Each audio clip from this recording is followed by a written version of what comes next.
All right, everyone. You made it. Yeah. I had a suspicion I'd go a bit longer today, um, but I didn't anticipate it being that long. Sorry, but not sorry. All right. Is the Feast of Unleavened Bread and its necessity becoming clearer into sharper focus? I know it has for me, yet again, because when going through this, I have to go on the journey too, right? And it's hard not to go through a message like this and be forced to look in the mirror. It does make you grieve as well, because you realize where we're at and why there has to be a great tribulation. But yeah, I hope that this year the Feast of Unleavened Bread will mean that much more. And I hope people, it will be nice to be able to get to the unleavened teachings and focus on the weightier matter, having gone through this journey in the lead up to it. Also, a big thank you, because I know that we've had messages come in, as to how fruitful the teaching has been for people. It's taking them on a journey. And that's the important thing, that, people have been taken on the journey, and because the teachings in of themselves don't circumcise your heart, but they may bring to the surface certain things that need to be looked at. And so the onus then is for all of us to take what the Ruach may be revealing and go and do something about it, right? Yeah. Well, we may as well go through the questions. And I see I have two hands up. So let's go with Louise first.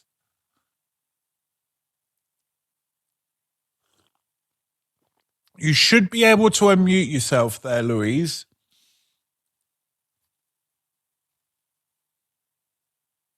You should have like a little box that's popped up. Oh. They've disappeared.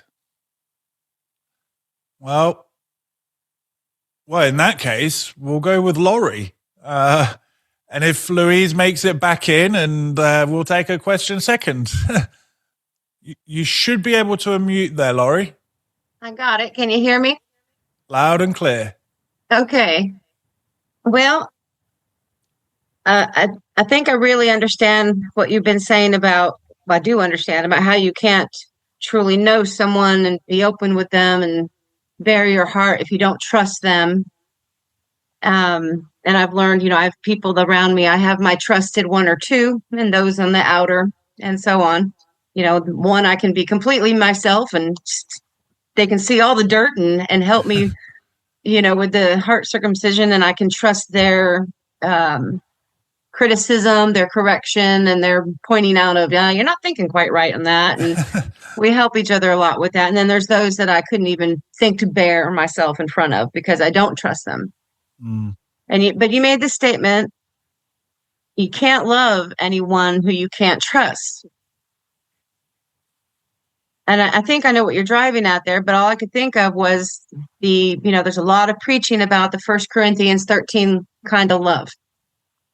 And that to look at 1 Corinthians 13, and we can love our brothers and sisters with that kind of love. You're not talking about that, right? Not the actual love of being able to love our brothers or sisters or anyone with that kind of actional love, treating them with 1 Corinthians 13 love. It's a great question, because let's give the ideal. The ideal situation is that we would have a body of believers that have all overcome, that have all learned to put their flesh aside. And in theory, the goal is that we could have that kind of love with all of those in the body. But unfortunately, that's not the reality. Right. It would be an ideal place that we could, like, you know, go to that place, like, but unfortunately it isn't. And so, and let's not mistake with, I'll use myself as the example. As I've grown in serving the body of Messiah, my love for the body has grown in tandem with it. And despite, you know, let's say I've got someone I'm working through heart matters, or even someone on the fringe and they're attacking me, say, right? They're, oh, Michael, I didn't agree with your message. Your message offended me, whatever. You know, I'm now in a position where, like, I feel for the brother, because I know they're having their paradigm shaken, that the Ruach is maybe exposing something in their hearts that's not comfortable. And so there's a love for the body in that sense. But that doesn't mean that it's a deep, intimate twos and threes love that I have with that, you know. So do I have a general love for the body? Absolutely. Absolutely. And we should have love for the body, you know. But to have that intimate, deep, trusted love with everyone, A, it's almost impossible. And B, there is a difference between the general love for the body and that intimate twos and threes love. Let's even take our example of, let's take our ideal situation, and let's just say that we have a perfectly overcome body and everyone is in the fullness of Messiah. You could have that vulnerability aspect of love and not be judged, but you still wouldn't be able to have that deep, intimate connection with all of them, even in an ideal situation, because we're a person that's not infinite. We are confined by form, if you want, in the sense that, like, even bound by the constraint of time. You know, the constraint of time forces us to only have, you're only able to have that deep, intimate connection with a handful of people at best, right? Even in an ideal situation where you could perfectly be vulnerable and not be judged for it. And so when Yeshua came to model it for us, he was only able to have that really deep interconnection with Peter, James, and John and James. You see evidence of that in the Ruach. Was he close with all his disciples? Yes. Did he love Judas? Yes. You know, but did he have that deep, intimate agape love in the sense? No. Like, and so, you know, back to your point, the ideal is that we could be able to just all bear ourselves in front of each other and there would be no judgment, right? In an ideal world. Even then, you wouldn't be able to have that deep interconnection with everyone, despite the fact that you could be perfectly vulnerable. So, you know, that's just, in fact, this is one of the mind-blowing aspects about Elohim, that he wants that with all his people. Only an infinite Elohim could even pull that off. But, you know, I think that's essentially the essence of it. It would be nice that we could just be vulnerable and go straight to the heart of the matter. Unfortunately, that's not the case. Even if we had the idea, we wouldn't be able to be intimate. I mean, think of your twos and threes and then try and multiply that by, say, 10. You know, think of the amount of time it takes just to get the one or maintain that relationship, right? Because even at the twos and threes level, not every discussion is deep, right? You do have times with your twos and threes where you just shoot the breeze, and that's part of it. But it takes a lot of time, so much time. Now, think of eternity, right? When time is no longer a problem.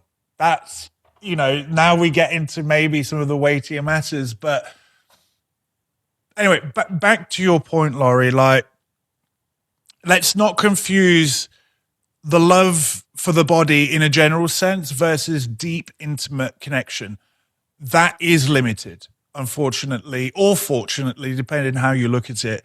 And our prayer should be that we could be in the ideal environment, that we could be, maybe carefree is the wrong word, but just that we could be vulnerable without the fear of judgment. And Sukkotes with this community are starting to really go there, generally speaking.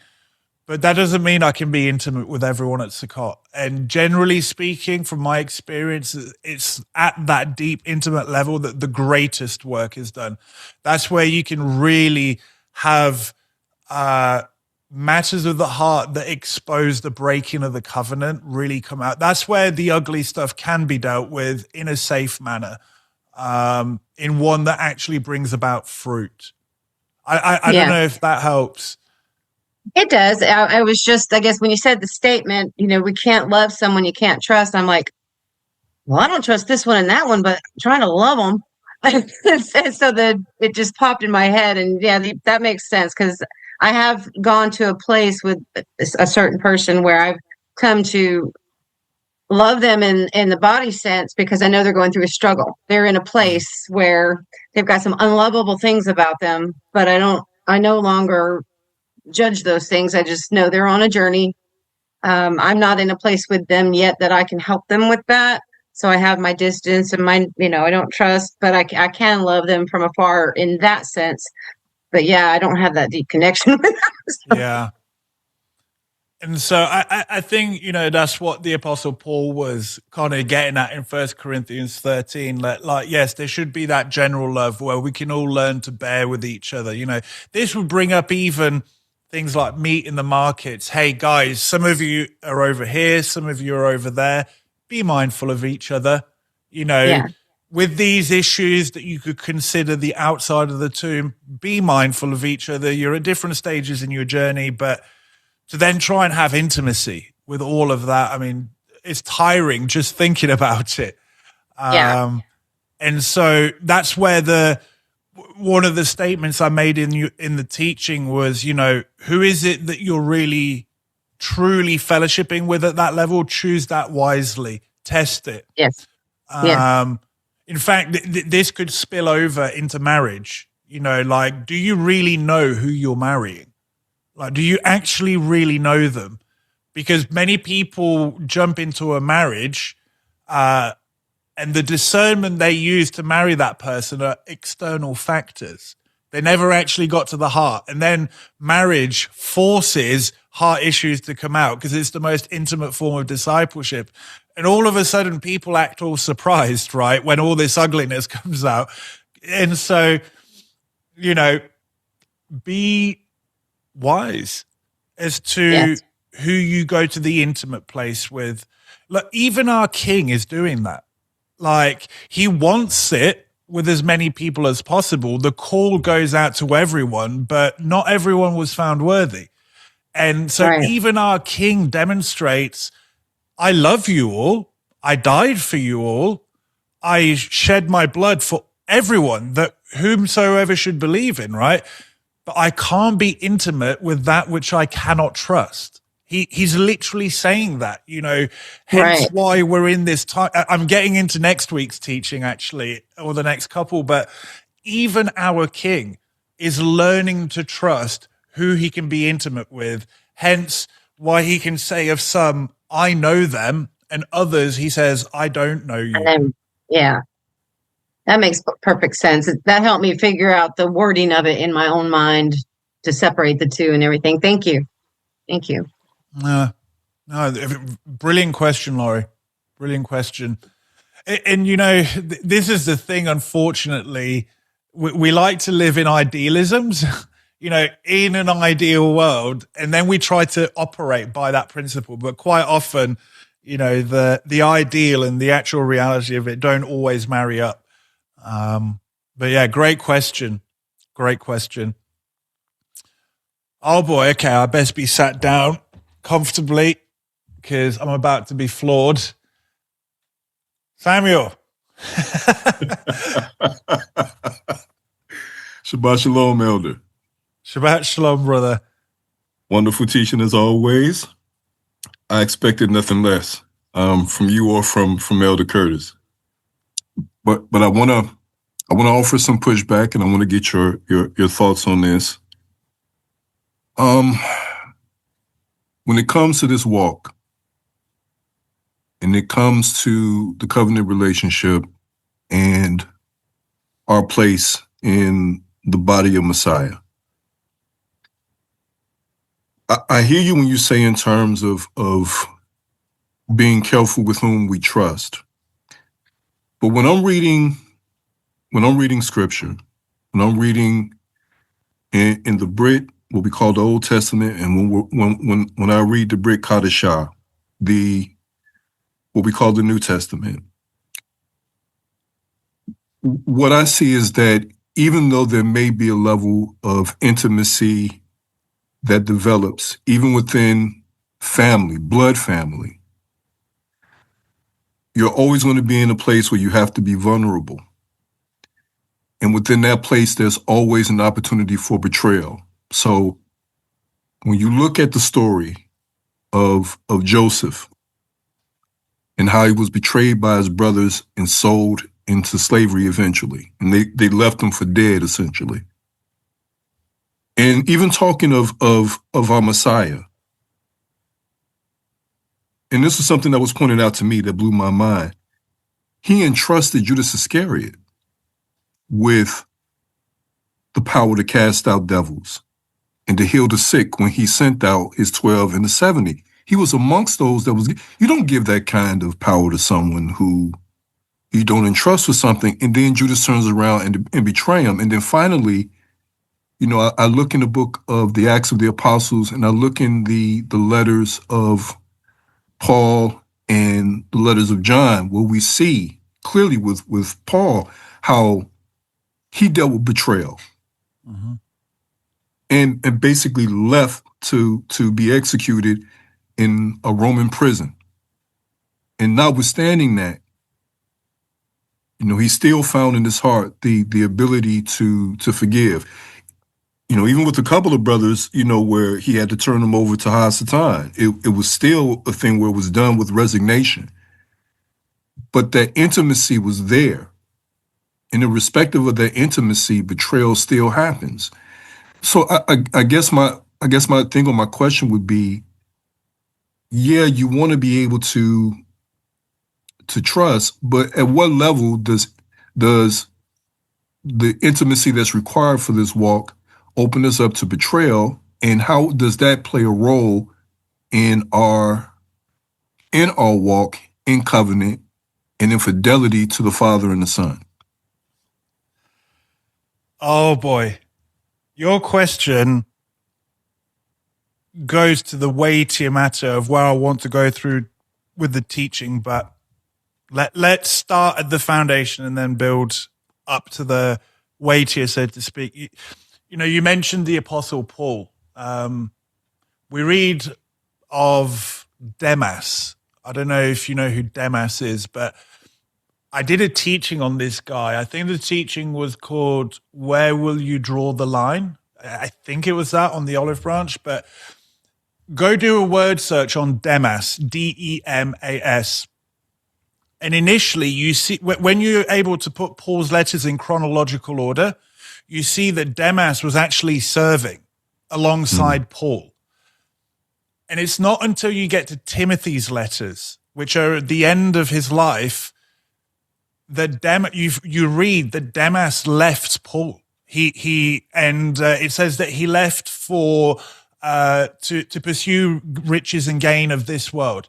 And I put forward the thing that where I went with the teaching, where do you draw the line is, you can walk with brothers and stuff, but what's your line in the sand where you go, no more, I'm not walking with this brother anymore? And I make the case that with Paul, it was when Paul ended up being imprisoned by Rome, because when you line it all up chronologically, you can see that Demas was more than happy to serve alongside Paul when Paul was not imprisoned. But the minute Paul ends up in prison, which means capital punishment is coming down the line, Demas goes, nope, I'm done. It's like he was willing to go, I'm fine with, it was fine for the persecution. To put this into context, it was fine. Demas could handle persecution from the Pharisees. He could handle the persecution that came from those within the body. He could even handle borderline persecution from Rome. But the minute Paul's life was put on the line, Demas said, I'm done. And he left. How do you predict that? You can't, right? You can't, which is back to your point. When you go to that vulnerable space, an outcome of that is that you are opening up for the possibility to be stabbed in the back at the most intimate place. And this is the nature, I'll use Curtis and I as an example. Curtis is the donkey that's gone before me, and he's working with me, and we're very close. And Curtis has been open, in the past that he's been burnt at the intimate level, and he's been able to overcome, to go to a place to trust again. And so now I've come in, over the course of years, he's learned to trust me. That doesn't take away the fact that any day I could just walk away. And that door swings both ways. I've invested a lot of my time in my life in serving with Curtis. He's got the choice any moment he could walk away. We can't prevent that. That's just the true nature of trust, and this is where it starts getting to the weightier matter, because I'll go to the marriage covenant now. And remember, the marriage covenant is a shadow picture of the weightier matter. My wife and I are married. In theory, in technicality, either one of us could just go, you know what? I've had enough. I'm going to go round the block, so to speak. But we don't. I'm not the only suitor that's out there. And vice versa. Isn't this what makes love real? This is what makes love real. Both my wife and I, we technically have the ability to go, you know what? I'm bored. I'm going around the block, but we choose not to. We choose not to. And so this is what makes my wife and I's love for each other real. It's tested, right? You can argue that it's tested on a daily basis, because there's plenty of other men and women walking around right now, but yet we choose to cling to each other, right? This is what makes our love for one another real. What is this a shadow picture of? Okay, there are many other gods out there. Will we cling and choose to cling to our Elohim no matter the cost, even when he decides, you know what? You need a storm of life, a trial and a fire to refine you. You could go, again, back to Demas. How much are you willing to tolerate? Oh, well, I can deal with losing my Christian family. I can deal with that. I can deal with, I don't know, whatever the father may throw at you. But the minute, let's say the father goes, I want you to look at, oh no, I want you to look in the mirror. Oh no. I'm done now. That's too much hardship. Do we still choose? Look, Adrian, our brother, Yah called his wife home. Adrian right now has the ability to go, screw you, father. That's one step too far. But he's chosen not to. Sure, he's had the emotions. We can only imagine what emotional turmoil the brother's going through. Those of you who've lost a spouse will actually know what that feels like. But yet our brother has gone, though Yah gives and takes away, I will praise his name. This is what is making Adrian's love for Yah real. It's tested at one of the most intimate positions you could. Now, obviously, Adrian's not being betrayed, but you get my point, right? Now let's go to the weightier matter. Why are we in this test? Because I always get asked this question, and I'm getting into next week's the next couple of teachings, but people go, well, when we're glorified and we have our resurrected bodies, we will never sin again. And what they really mean by that is that they will never be able to sin again. While I agree with those resurrected will never sin again, they will technically still have an ability to do so, because Yah is never going to take away sovereign free will, ever, ever. And so, again, I use the example of my wife. Our love is tested for each other, but she still technically has a choice. But here's the thing. Why would she? Why would I? I mean, who could replace her? I know her. I know what we've been through. And so while I have the technical ability and choice to do so, the thought doesn't even cross my mind, because it's like, I'm sorry, you're not my wife. You can't give me what she does. In the same way, because people go, oh, well, we'll be, in the glorified state. Okay, you won't be subject to the flesh. So yeah, the fleshly desires, you're not going to be subject to them. But here's the thing. What state was Eve deceived in? What state was the adversary, was pride found in him, and thus he was cast down? In a glorified state. Now, if Yah changes not, he's not taking away free will. Technically, the option will always be on the table. But I go back to my parable of my wedding covenant. Why would the thought cross my mind?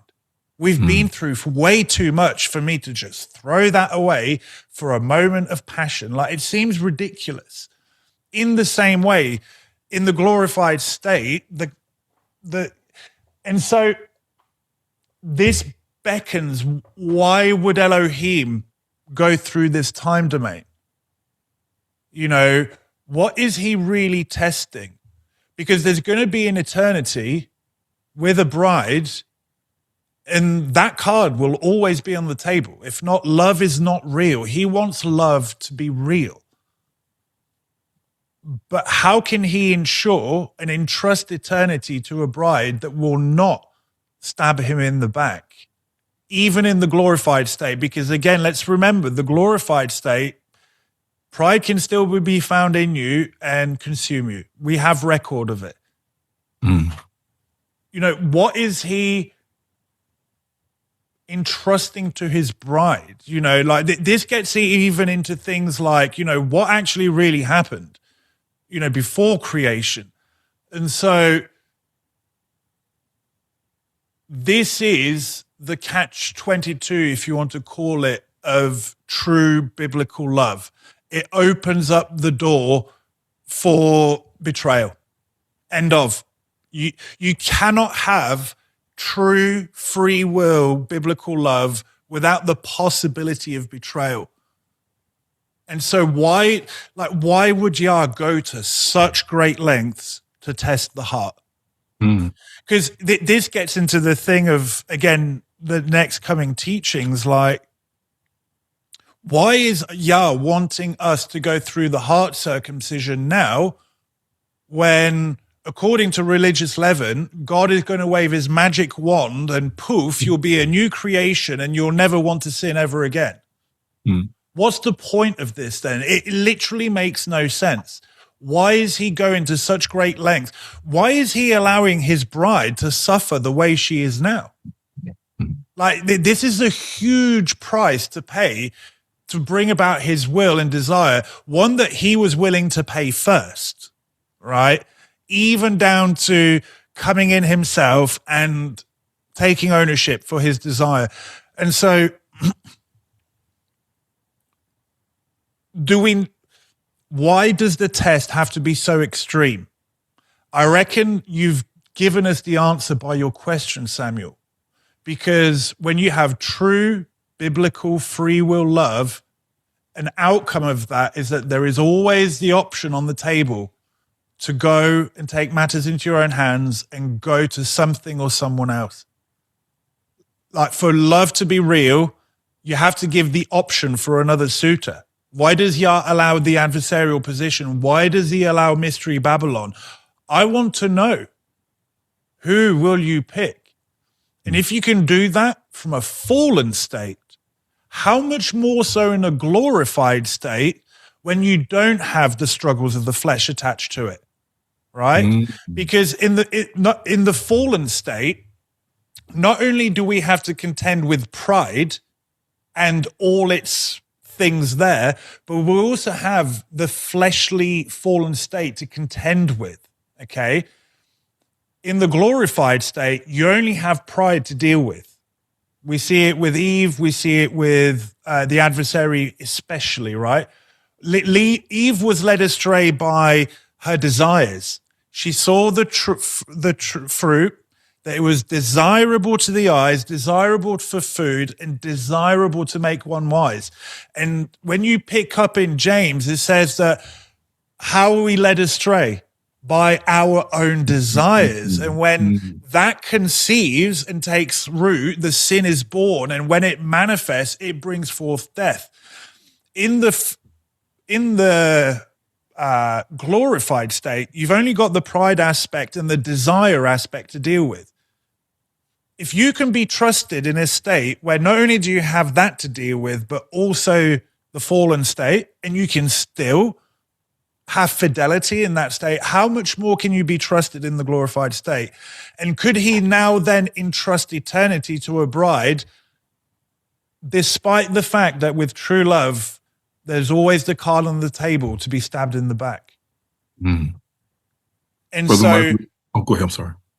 Now bring in, why is Yah allowing the adversarial, adulterous, Mystery Babylon, leaven, whitewashing to actually... Yah wants to know, the question is, do I know you?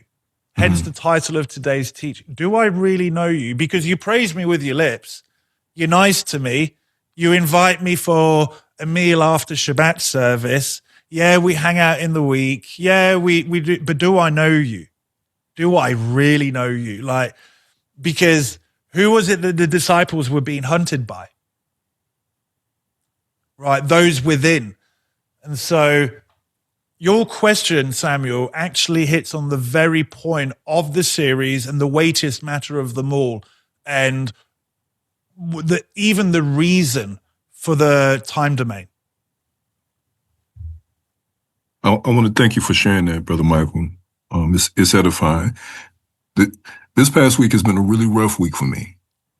And I think that my behavior this week has been less than admirable. And I've hurt people that were close to me. And that's the reason why I'm asking.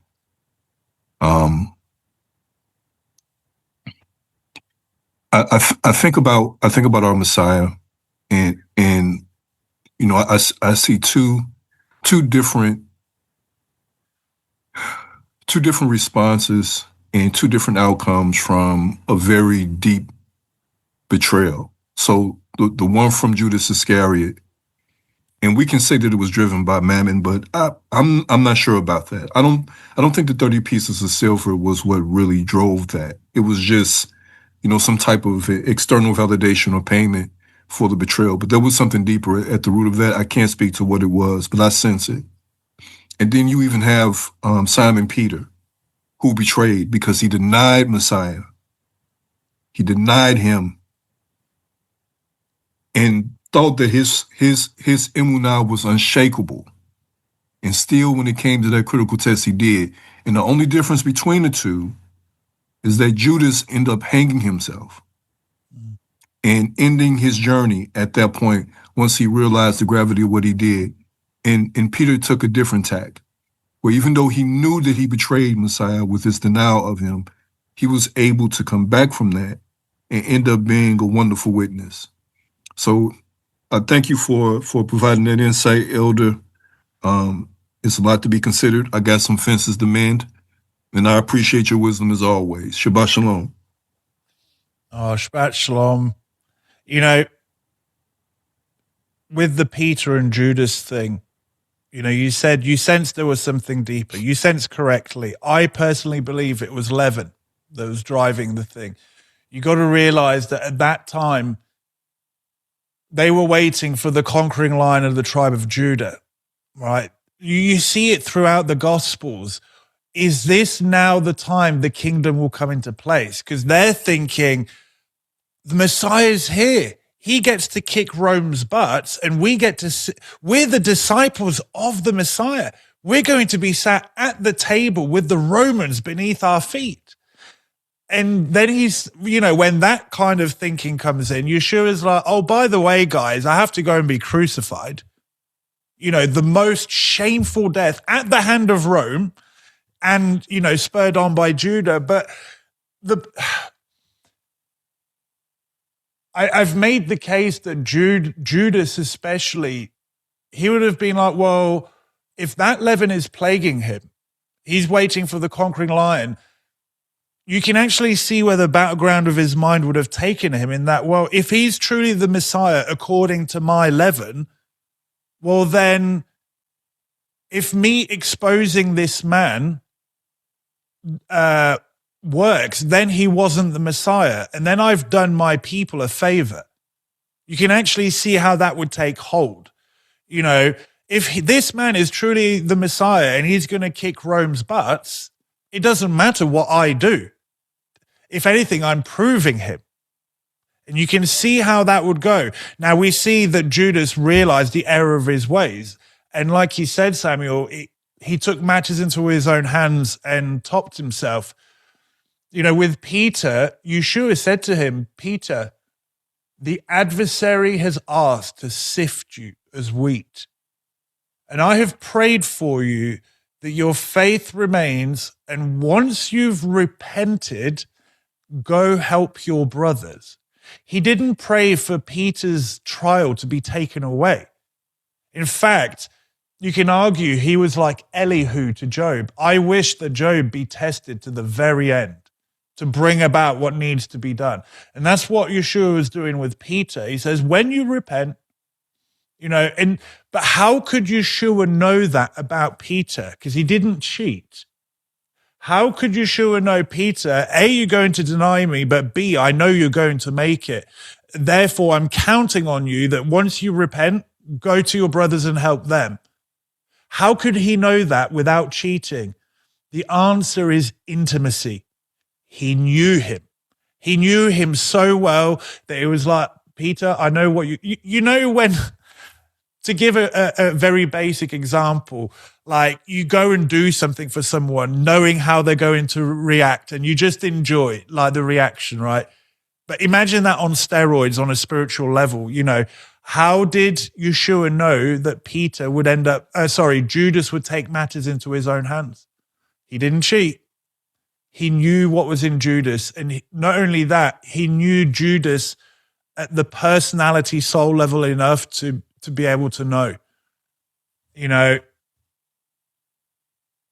knew them so well that he could make a very good call on what their sovereign choice will be.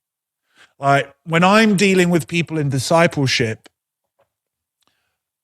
my line of sight I have the ability to go, if this person does this, then this will happen. But if this person does that, then that will happen. The bit that I don't know in this equation is which choice is the person going to make. But the more intimately, if you know someone at the true heart level, you can make a safe bet onto what choice they're going to make because you know them that well. Technically, can you say 100%? No, but I can say that I'm willing to trust that brother at the expense of making myself vulnerable to them. I'm willing to go there. You can only do that when you really know them. And so in the same way that my wife is not just going to run off and find a suitor, I know that because I know her so intimately. I know her soul. I know her reactions. I know her thoughts, even that I'll know what she'll be thinking, even though I can't hear the thoughts. Do you see what I mean? And again, like the Apostle Paul says, I may not be able to know her thoughts verbatim, but I know how she thinks. I know what drives her. And this is that intimate agape. This is how Yeshua knew that Peter would end up repenting. He knew him that deeply. You know, think of Jonathan and David. They made a covenant. They loved each other more than their own nefesh, it says. Right? That was true covenant friendship. And so, you know, Yeshua demonstrated to us, even in your most intimate gatherings, that's where betrayal will hurt the most. And he gave us a pattern to not only be able to gauge whether we can go there with someone, but also how to deal with it when it goes wrong. And so, you know, but this whole time domain, I'm telling you, Yah's testing something. Free will never be taken away in eternity. How do you ensure the betrayal doesn't occur? And what would even spur the need, necessity for this test? Anyway, thank you, Samuel. Wonderful question. And you're making me get ahead of myself. You guys are good like that. Thank you, brother. All right.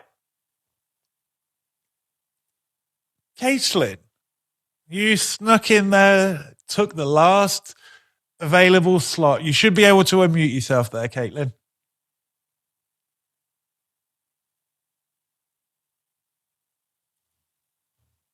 Are we having... there we go. Sorry, I hit stay mute. Shabbat Shalom. Shabbat Shalom. I have kind of a weird question. Maybe it's a little out there. So, you know, when you were talking about Hasatan had pride in his heart, or how even Eve was deceived in a glorified state, do you think that we were inserted like with our heart issues, or like do they stem from before?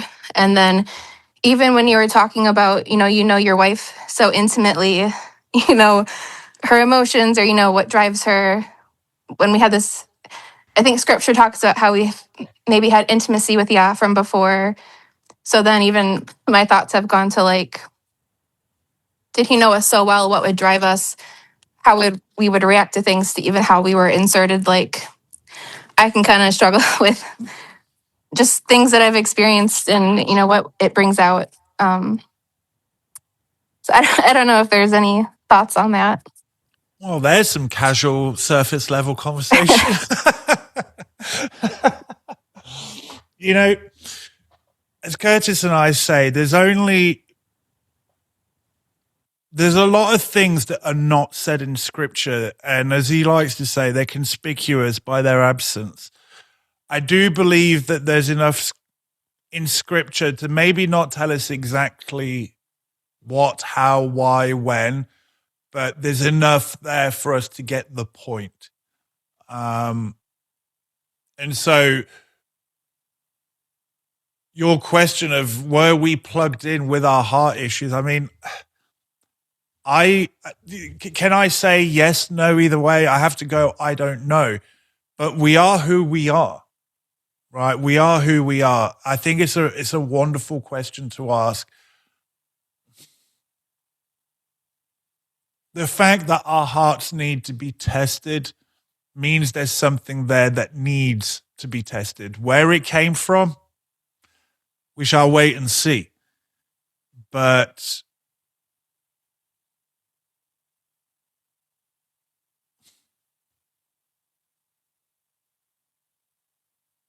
has anyone ever heard Curtis and I say that maybe we're just living one big lie detector test?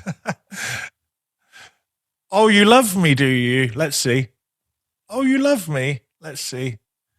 You honor me with your lips, but where's your heart? You know?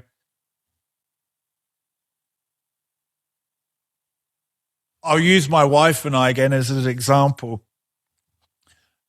Those of you who are married will know that marriage brings out the very best and the very worst of you, right? Because it's the most intimate form of discipleship. with the most intimate form of discipleship comes that the light will shine on your heart if you have a true biblical marriage environment. And that will bring out the best. It will also expose your worst. This is where love covers a multitude of sin. Marriage has brought out the very best and the very worst of my wife and I. But even when the ugly gets exposed, I know my wife well enough to know our union and our love for each other is more important than what is being exposed right now. And that door swings both ways. This is why I have confidence that she won't just run off. And this is why she has confidence that I just won't run off. Because even when the ugliness of our hearts and souls got exposed, we made a decision to stay true to our covenant. Our covenant and our love for one another means more in the long term than this little moment of ugliness being exposed. Therefore, I can trust you. Therefore, everything is good, despite all that. Again, think of the time domain. You know, we're now in the state where the ugliness of our hearts is being exposed. And doing so before an Elohim and doing so before those we're close with, are we going to go, the covenant and my Elohim is more important than this situation right now, therefore I throw the towel in and find another suitor, even if that suitor is myself, right? And so this is where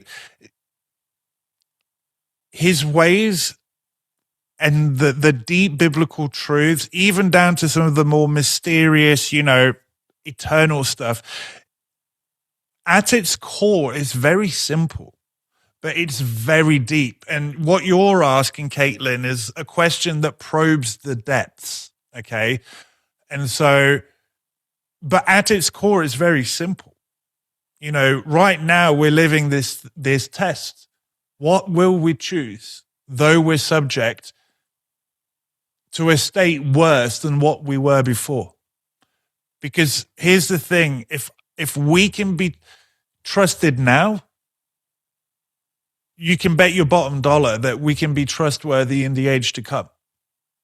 Like, this is why the test has to be so real. And so look at Peter. Going back to what Samuel was talking about, Peter was tested at one of the deepest aspects of his heart.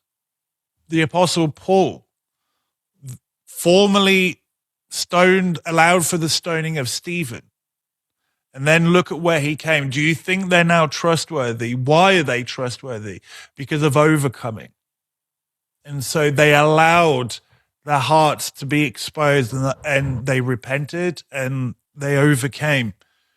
This is why the promises in Revelation are to those who overcome, because you've been tested at one of the core tenets of, it's not even a core, you're being tested at who you are, not the tomb, not who your body is or what your body is, who your soul is.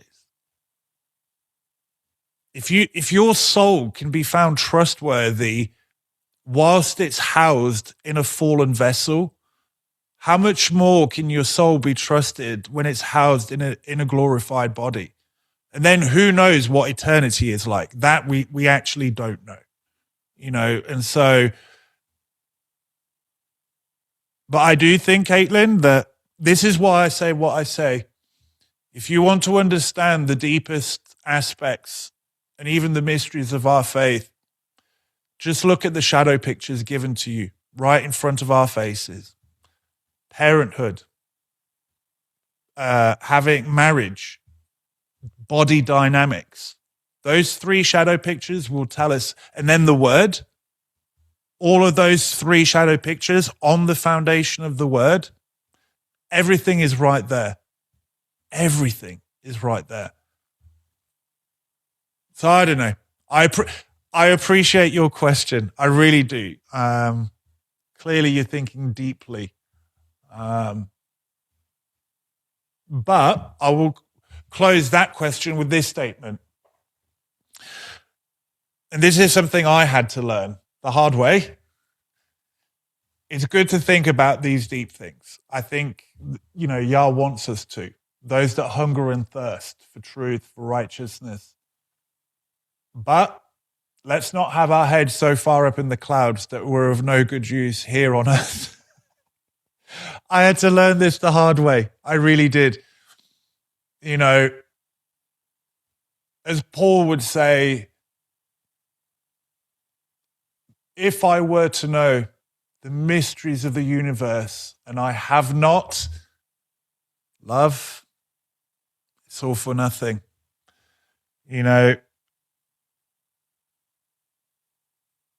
This is why I believe that Yah gives glimpses to these eternal things to those that can be trusted in the physical. And I found that the more I learn to rid myself of leaven and whitewashing, the more understanding he can entrust me with. Because if I was to have the insight that I do now, say 10 years ago, all it would have done is puff me up. And then we're back to the Pharisees, the Sadducees, same old thing, right? The topic of the bride is a deep one. It's one of the weightier matters of Scripture. Look at how it's been abused. It's been used to give false senses of security as a license to not bother to overcome. Well, I've got my golden ticket and I will sit on Jesus's lap and look in his big blue eyes and he'll stroke my hair and tell me it's all okay.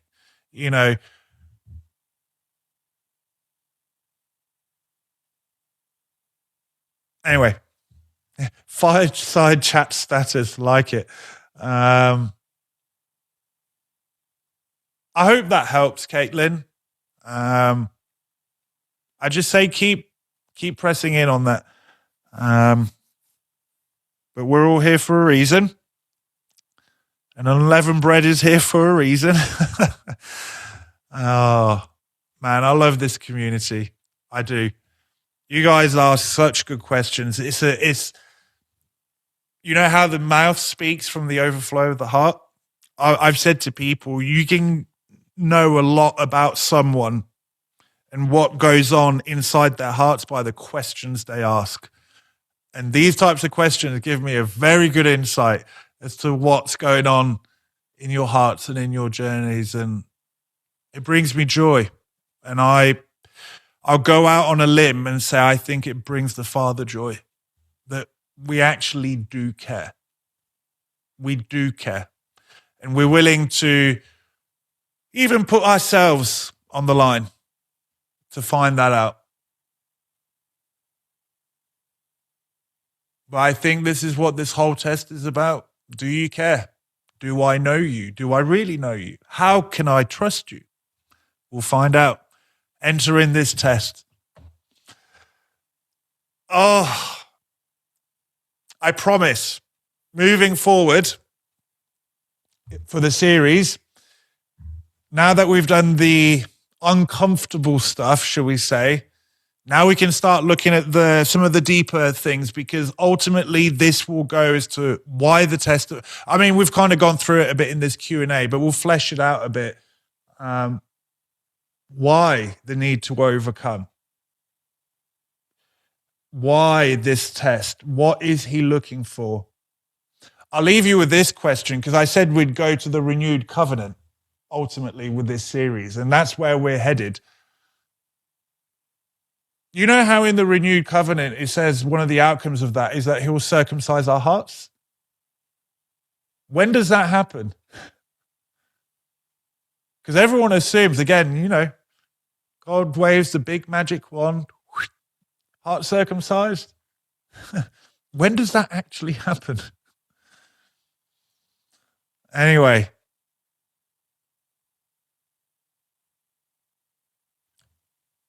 I shall leave you with the blessing.